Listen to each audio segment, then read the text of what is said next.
একাদশীতে বাচ্চাদের জন্য কিভাবে আলু দিয়ে পকোড়া বানাই, শুঁটির পালু দিয়ে, সেই আমি আলু দিয়ে পকোড়া বানাই দেখাবো। প্রথমে আমি কাজু বাদাম এবং কাঠবাদাম ব্লেন্ড করে নেব।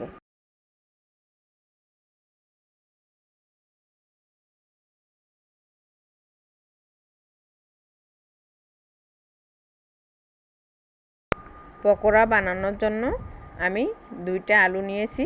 আলু 2টাকে আমি এখন গ্রেট করে নেব।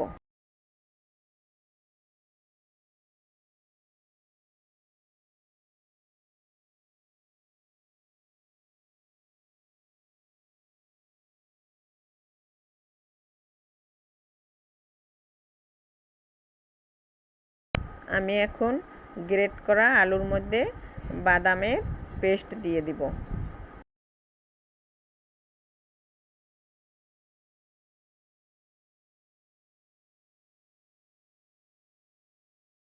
এরপর আমি এর মধ্যে পরিমাণ মতো লবণ দিয়ে দেব।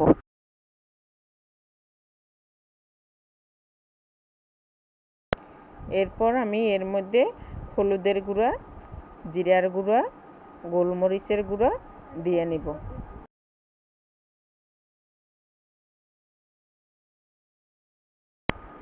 এর মধ্যে দিয়ে দিব কুচানো কাঁচামরিচ এবং ধনিয়াপাতা।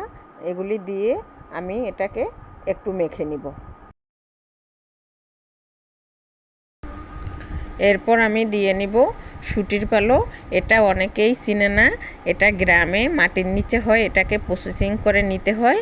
তো এটা দিয়ে পায়েসও রান্না করা যায় দুধ দিয়ে, এবং সুজির মতো রান্না করা যায়। এটা একাদশীর জন্য পারফেক্ট খাবার। তো এটা দিয়ে আমি বেশিরভাগ সময়ই আলুর পকোড়া বানাই। তো এটা দিয়ে আমি এখন ভালো করে মেখে নিব।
আমার পকোড়াগুলি বানানো হয়ে গেছে।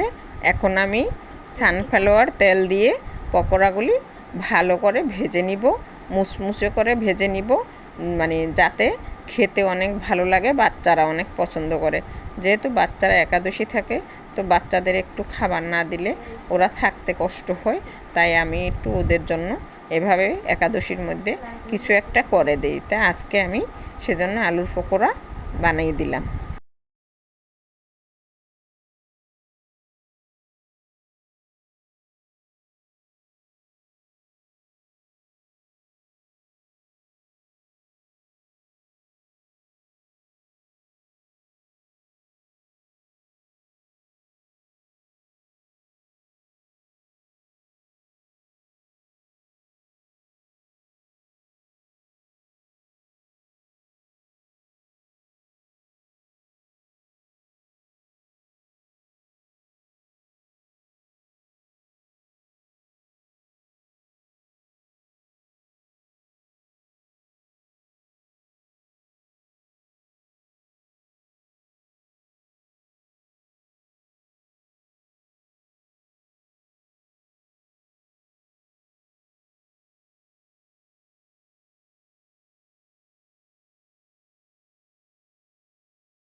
তো আমার পকোড়াগুলি ভাজা হয়ে গেছে, এখন আমি নামিয়ে ফেলবো। আপনাদেরকে একটা ভেঙে দেখাচ্ছি। এগুলি খুব মানে মুচমুচে হয়েছে। ভালো লাগলে সাবস্ক্রাইব করবেন।